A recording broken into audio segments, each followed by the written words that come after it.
Hey there, and welcome to the Girl Means Business podcast, the show where we're all about helping you feel confident both as a mom and a business owner. I'm your host, Kendra Swalls, mom of two, former teacher, and full-time photographer and business coach. Each week, we'll discuss the challenges, success, and secrets that make you say, I can do this, because you absolutely can. So pop in those earbuds, grab your favorite snack, and let's get ready, because this girl means business.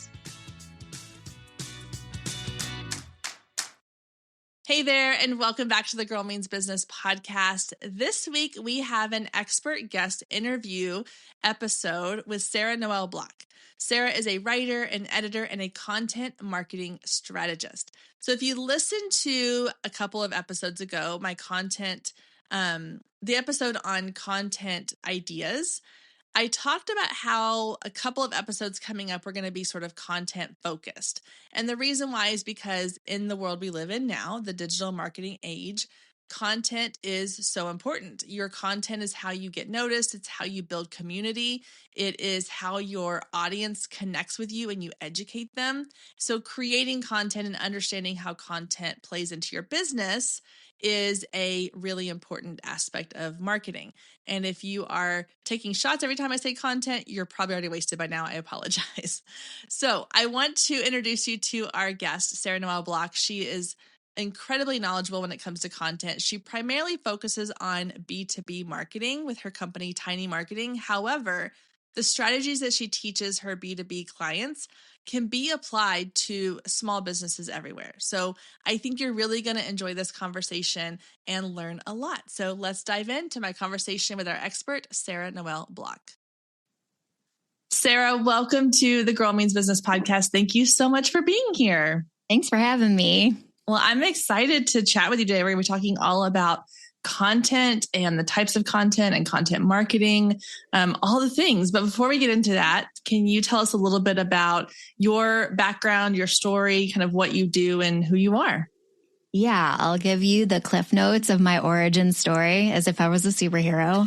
I love it. So my business is Tiny Marketing, and it came out of a hard situation I was in. I was a one-person marketing department for a 7-company group. Oh, wow. And overwhelmed out of my mind. I just had 7 presidents that I was answering to with different goals, and it was really, really hard. So one day, as I'm pouting in my cubicle, I start to think about, how can I make this work with just me? So I built out the framework that I use now with all of my clients. And that was able to get my clients to their highest revenue year in 60 years. Wow. And we had 30% attribution to marketing. So it killed it. And now I use that framework with all of my clients. That's amazing. So is marketing what you've always kind of wanted to do, or did you end up there in a kind of a roundabout way? No, that was it. That was all I ever wanted to do. That's amazing. Yeah. I love writing. So it was the only career I could think of that was easy to, it wasn't a dream. Yeah. I could write and still do that. That's awesome. It's so funny because then, a lot of the interviews I do are with small business owners who have left a 9-to-5 that was kind of their career path to begin with, which is what mine was. I went into education and then have pivoted and gone into running their own business. So it's kind of cool to talk to somebody who's like, no, this was what I wanted to do. And this is what I'm doing it. And I'm doing it the way I want to do it. And that's amazing. I love that. I am one of those single-minded person. This is the thing I'm going to accomplish. That's awesome. Yeah. I actually had a moment in college where I was in the education program for teaching. And I remember thinking my cousin's girlfriend was in marketing at her school. And I had a moment where I was like, oh, that could be really fun. I was like, that would be really interesting and different. And I was kind of burned out with the classes I was taking. And then I was like, no, but this is the safe path. This is the path that I know I can rely on. I know what I'm doing here. And then here we are, all these years later, and I'm doing marketing. So it all comes full circle. Exactly. Well, so today we want to talk about content and content marketing and different types of content that you can utilize in your business. But I want to start with, can you give us a little bit of sort of context to why is content so important? Because a lot of my listeners are not content creators by nature. We are creatives. And whether we're photographers or writers or florists or artists or something like that, but creating content nowadays seems like everybody is a content creator, no matter what your business is. So can you kind of give us a little insight into why you think that is so important and why you think every business owner needs to be using content? Yeah, I think it was Seth Godin who said content marketing is marketing. Yeah. That's all marketing is now, because you need to get people to discover you exist, trust you, and like you enough that they want to hire you. That know, like, trust factor doesn't come any other way except to create content so you have that visibility and you build your authority. So it's kind of a non-negotiable in marketing now. Yeah. I think the key word you said there was like build your authority. I think that's so important. And I hear a lot of, there's always these buzzwords that float around. And right now I feel like one of the buzzwords I'm hearing a lot is thought leader.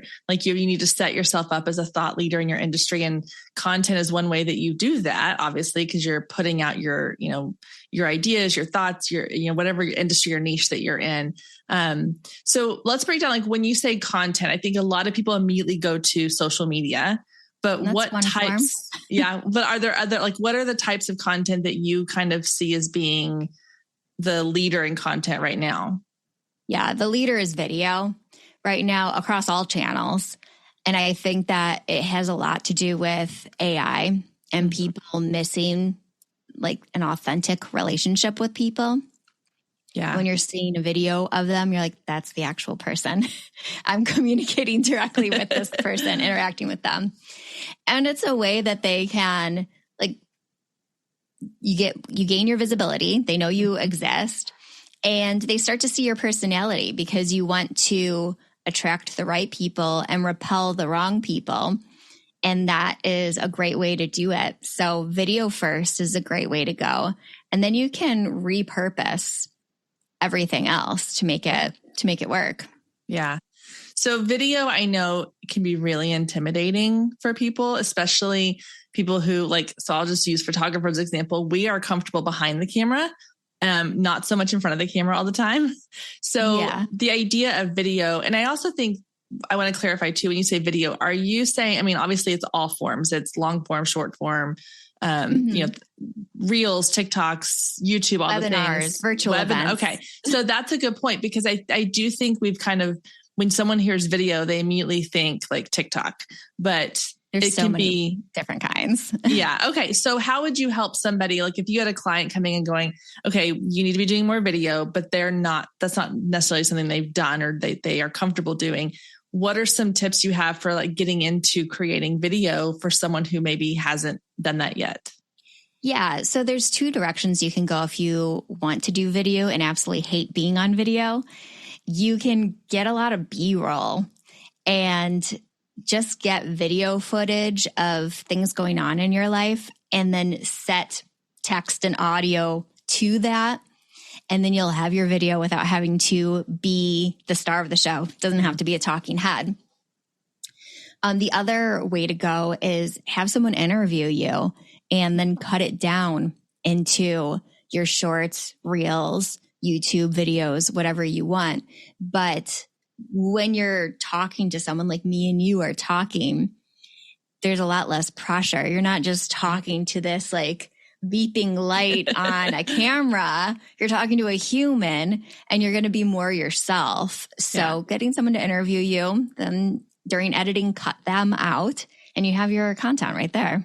Oh, that's really smart. Because that is true. Like it's so much more comfortable having a conversation. And when you say, it could just be a friend or someone, other business owner, y'all take to like swap, like I'll interview you and then you interview me and we'll use the videos and things like that.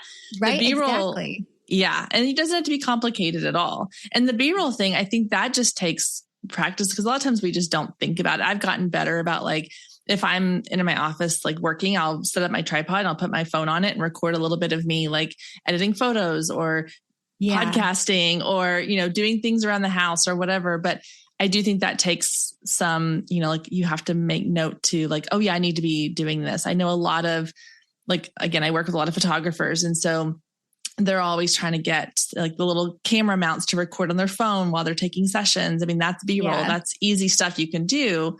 And then it doesn't have to require you to, like you said, be kind of in front of the camera, talking to the camera.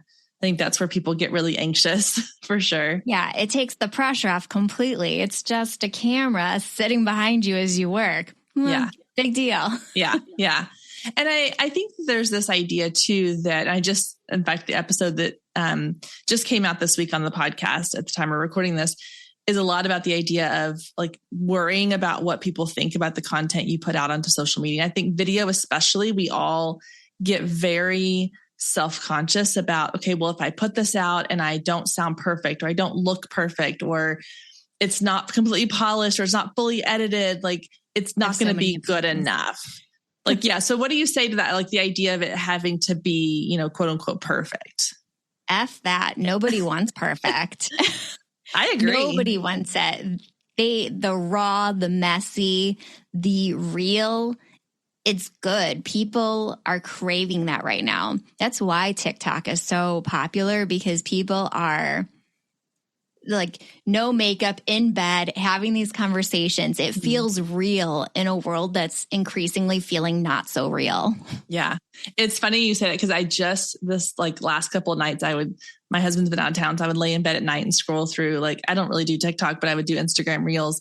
And I've seen a lot of these ones where it's influencers basically, or people who would in the past had done these really curated videos. And now you're starting to see them a little less polished. And my favorite is the one where it's like, they really kind of show like, okay, this is really what it looks like when I record a video. And it's like them like hitting record and like running back to a spot and then like, okay, pause. Okay, now do the action and then pause at the end so I can have a place to cut. Like pulling the curtain back a little bit. Yeah. And almost kind of poking fun at the idea of this perfectly polished thing.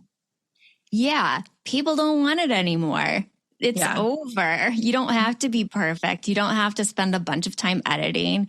Just be like 2008 Insta where you're messy with bad lighting. I love it. Let's go back to just like MySpace days. Like we'll just, whatever content you would have put on there, we'll put it on our feed today.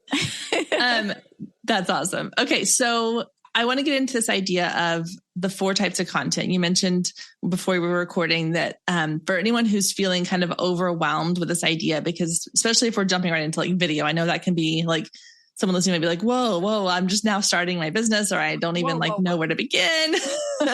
So let's kind of break down the 4 types of content you recommend for people to be sharing. And I know you said that it kind of progressively gets a little less intimidating. So let's go through those. Okay.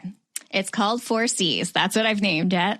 And we'll start with that top C. That's the most work, but not a crazy amount of work. It's like what we're doing right now, like podcasting. And that's core content. It is one thing, just one thing that you're willing to create on a regular basis. Weekly, biweekly, monthly, doesn't matter. But your people can rely on that's the cadence that you're going to create it. And it's going to be in the same medium every time. Does that need to be like long form or does it matter? Stay with us. We'll be right back. If you have been listening to the Girl Means Business podcast for any amount of time, then you know my love of email marketing runs deep.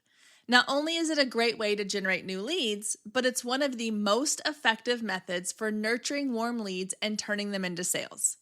Now, over the years, I've tested several email platforms, and my favorite by far is Flowdesk.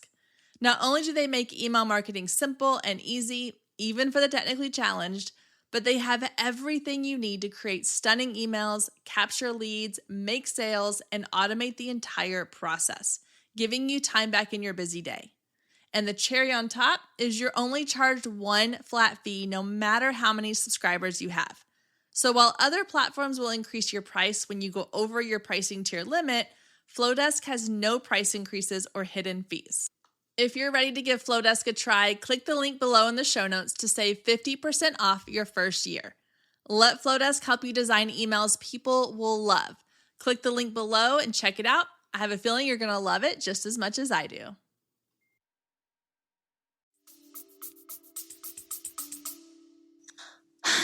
I would err on the side of long form so you could repurpose if you want to. Okay.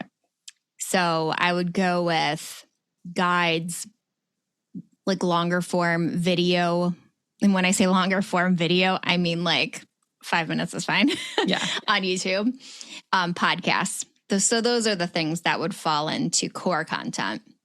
Would you say that, because I get this question a lot, is blog content still relevant as far as like being your core content?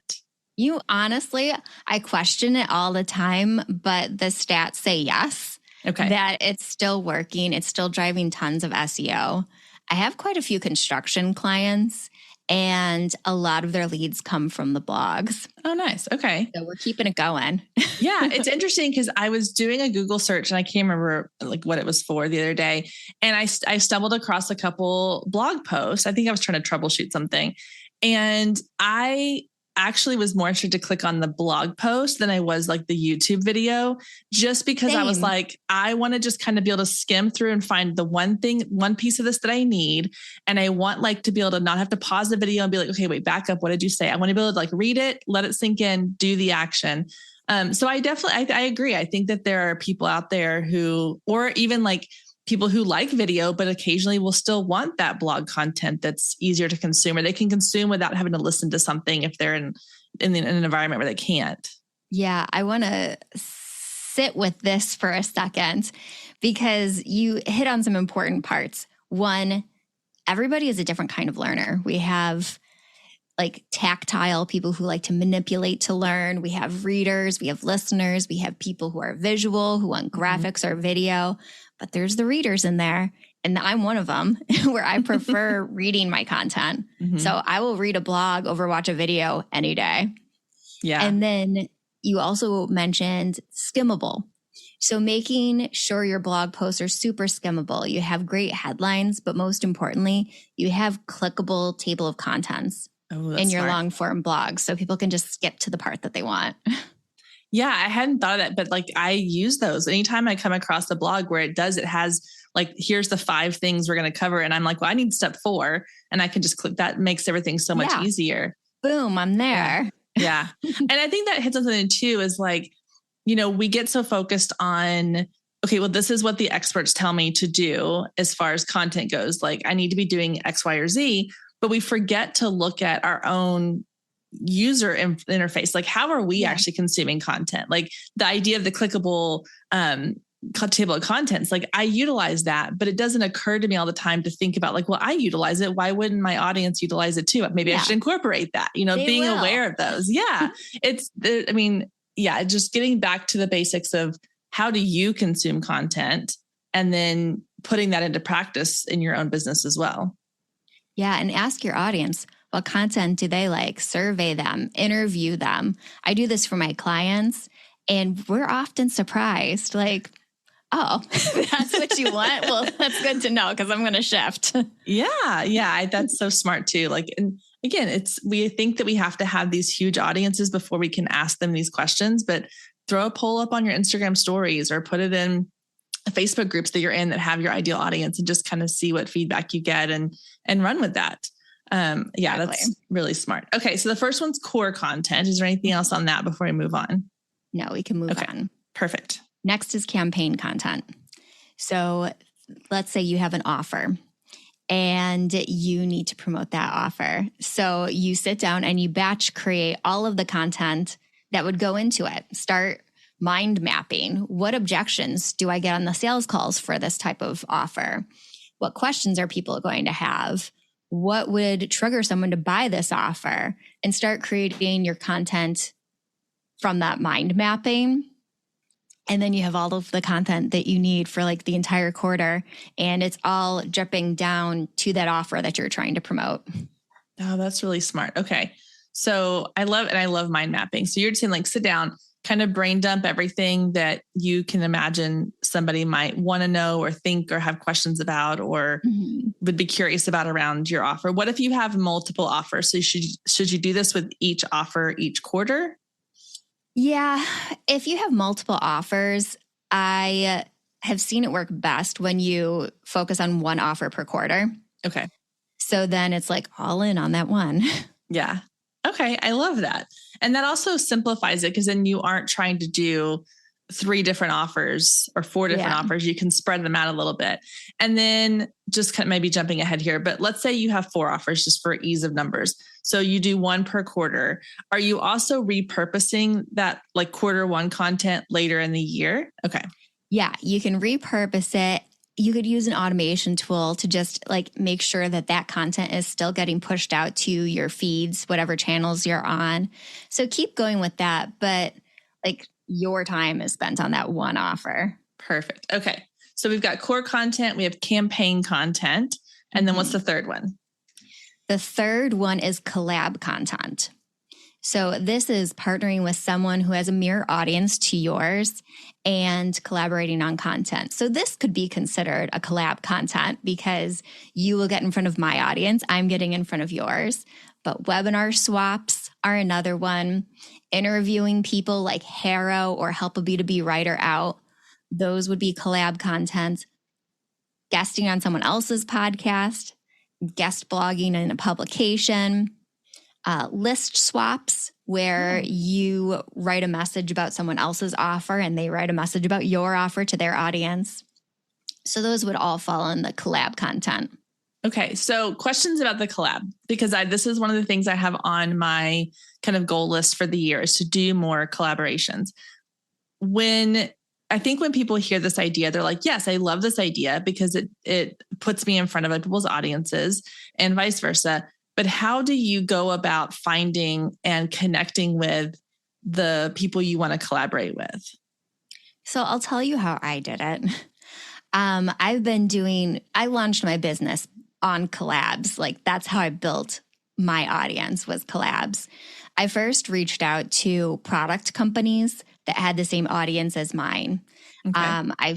And focusing first on the products that I used in my own business or that I used with my clients, because then I can give them really valuable insights.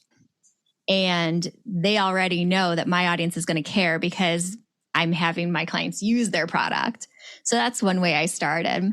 And building relationships on LinkedIn was a huge part of it too.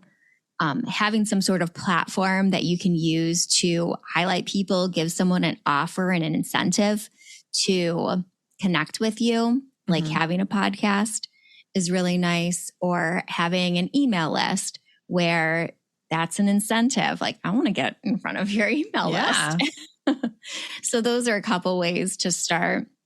And then reaching out to publications that cater to the audience that you're trying to sell to. I think that was the first thing I did, was that. And just getting my bio in those articles and these bigger publications that my clients, I wish they were clients, people were reading. I got my first 3 clients that way. People just seeing my information in the bio of an article they read. Yeah.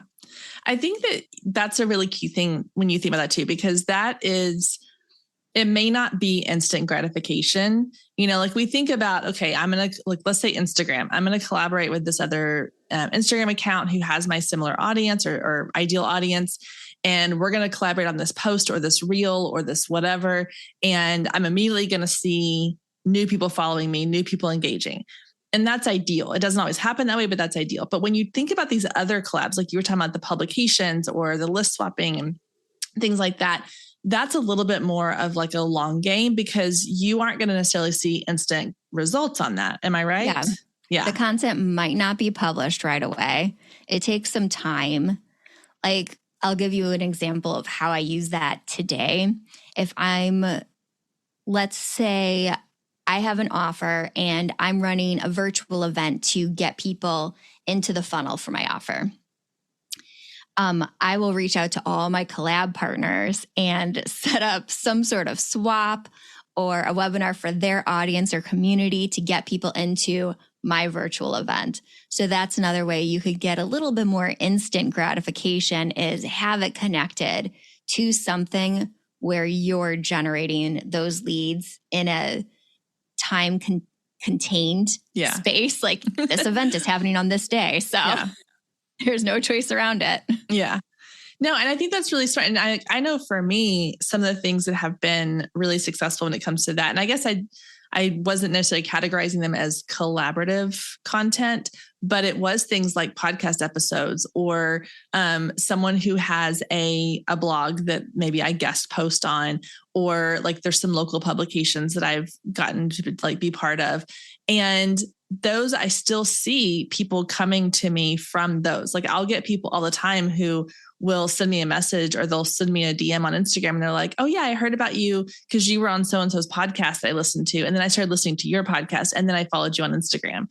And it's not like that happened, you know, and maybe that was a podcast I was on a year and a half ago, but that certainly happens. Yeah. And that content, I think that's why, again, and I kind of get on these soapboxes, but I love social media. I think it's great, but I think there are so many other places to put content out that has a much longer shelf life, like podcast and YouTube and blog content and things like that, where someone could still come across it later down the line, 6 months, 8 months, a year from now, and discover you and have this whole journey with you that you don't even know is happening. Yeah. But it's happening because you set the groundwork with these collaboration type posts or content. All the time. I just got a lead the other day from a podcast that I did 2 years ago. Oh, wow. Yeah. Just happen to listen to it now. And, you know, and going back to the idea of, you know, how we consume things. The other day I was like, okay, I'm working on self-publishing a book. And so I was like, I need to learn about this aspect of it. And I went on to like Spotify and I searched for podcast episodes about that specific topic. And I listened all the time. Yes. And I listened to an episode from like a year and a half ago or 2 years ago. And it was with a guest speaker who I then was like, oh, I want to go check out their book or whatever, you know, what they're doing. And so that absolutely happens. And again, if we're doing it, your audience is doing it as well. That's exactly the way I do it too. Exactly the same way. I'm like, I don't care if it's happened last week, you know, give me because that content can still be relevant from forever ago. So I think focusing on things that have that longer shelf life will get you more bang for your buck than just like the quick Instagram post that'll disappear in a couple of hours or a couple of days or whatever the shelf life is for that now. 100% with you on that. And something you said leads directly into the fourth C. Oh, perfect. Okay, let's go with it. Curated content. So those podcasts you're looking up for self-publishing, if you created a podcast playlist in Spotify with all of those episodes, that's content itself. So you can create curated podcast lists on very niche topics. You can pull articles from lots of different places and create a curated guide that lives on your website on a specific topic. So curated content, YouTube playlists. You can grab videos on a specific topic and put it all in a YouTube playlist. But that takes the least amount of time and it's still fresh content and value added because you're the one who took the time to find all of these great resources and pull them together. Okay, so let me clarify, make sure I understand. So you're saying like you're not necessarily creating a playlist of your own content, but you are sharing other people's content with your audience as a way of saying, this could be beneficial to help you with this thing. Okay. Yep. I like that. That's pretty smart. So then instead, like I'll use the blog as an example. So if I create a blog post where I'm like, hey, here are, 6 different books that I have read that I really love. And here's, where you can find them. Here's little, summaries of them. Then that would be curated content that I could then repurpose in other places. Yeah, that would be a perfect one. And bonus points if you have affiliate links for them. Oh, absolutely. Well, and I've actually, I've told some people to do this. If you're based in a local, like one specific town or city, if you can do local or like location-based curated content, that's really smart because that's a great idea. Yeah. Like I was saying, I was working with a family photographer and I was like, it was over the summer and I was like, if you were to create a blog post or a guide that was like, here are 20 free or low cost items you can do with your kids this summer, that's going to go over like gangbusters with these moms. And now they're all coming to your site to get the content. Like that's genius. And you're promoting these local places who might then also want to share your content. Yes. Don't forget to tell all those companies that they're mentioned in your article. Send it to them so they're sharing it out. Yes. Yeah. No, I love this. Is giving me like so many ideas, and hopefully everyone listening, you're getting all these ideas now too, because this is amazing. Notebook out. Yes. Yes. Okay. So I do want to talk about the idea of, we've mentioned it a few times, but repurposing. So these 4 C's, the core content, the campaign, collab, curated content. How often, because obviously the idea is to work smarter and spend less time creating the content. So how often are you repurposing this content so that you aren't on this constant hamster wheel of, I have to create new all the time? Yeah. So I do the core content. And what I do is I'll throw my podcast in Opus, and I'll have Opus create all of my shorts that would be used to promote it. And then you could also change the orientation and put it on LinkedIn as a regular post. And then I use a rule of 3 where I'll find like the 3 most important parts of each of my podcast episodes, right? 3 different like content pieces. LinkedIn is my channel of choice. So 3 different LinkedIn posts about it that are going with those different angles, but all leading back to that podcast. And that's a really easy way to do it. And then I throw my podcast into Content at Scale, and it will listen to my podcast and create an article for it. So then that's my last piece.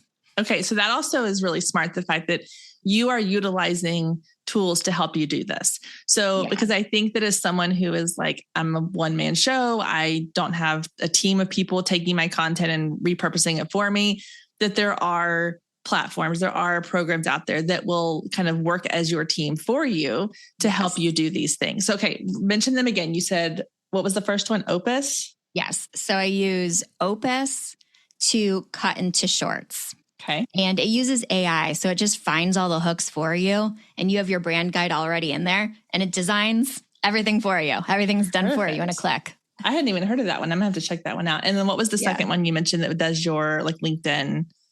Content at Scale is the other thing that I use. And all I have to do is like give them the link of my podcast episode, and I've already pre-trained it for my voice. So it creates the article based off of the podcast episode in my voice. And then I use that as my LinkedIn newsletter. Perfect. But it's not like it's a transcript. It like puts it into like it's a full-on article. Readable. Okay. Yeah. And it does like Google searches, make sure that all the links are in there. That's amazing. Yeah. There's so many incredible tools. And I know there's a lot of people who are, nervous about AI, but I think that there's a lot of really, really helpful stuff coming out of it that can make our job so much easier, especially with this idea that we are needing to put out a consistent content hamster wheel, if you will, a cycle of content. And so anything you can use that's going to help make that so much easier for you is going to be a win-win in my book. With you on that. If it can make me work faster and better, I'm all in. Yes. Love it. Okay. Well, this was super, super helpful. Thank you so much for sharing. Again, you said the core content, campaign content, collab content, curated content. Yes. So if you're taking notes, write those down, make sure that you are, utilizing all those, repurposing those in various ways, simplifying it with tools, and then using that content marketing to build that know, like, and trust factor with your audience, because that is what's going to lead them from discovering you to working with you. So thank you, Sarah. This was super helpful. Okay. Tell everybody where they can find you, how they can learn more about you, or maybe even work with you. Yeah. So my website is my name, Sarah Noel Block. And I'll create a page just for you. I'll send it to you afterwards so we can put in the show notes page. That'll take people to my podcast, which is Tiny Marketing, and just give them some goodies and some giveaways and promo codes and all that fun stuff. Perfect. Well, thank you. We will definitely have that in the show notes. Yes. And LinkedIn. And I'll definitely have that linked below so that everybody can come and find you and connect with you. Make sure you tell her you heard her here on the Girl Means Business podcast. And thank you so much for your time. I appreciate it. Thanks for having me. Thanks again for tuning into this week's episode. Don't forget to leave a review and follow us on socials at Girl Means Business. See you next week.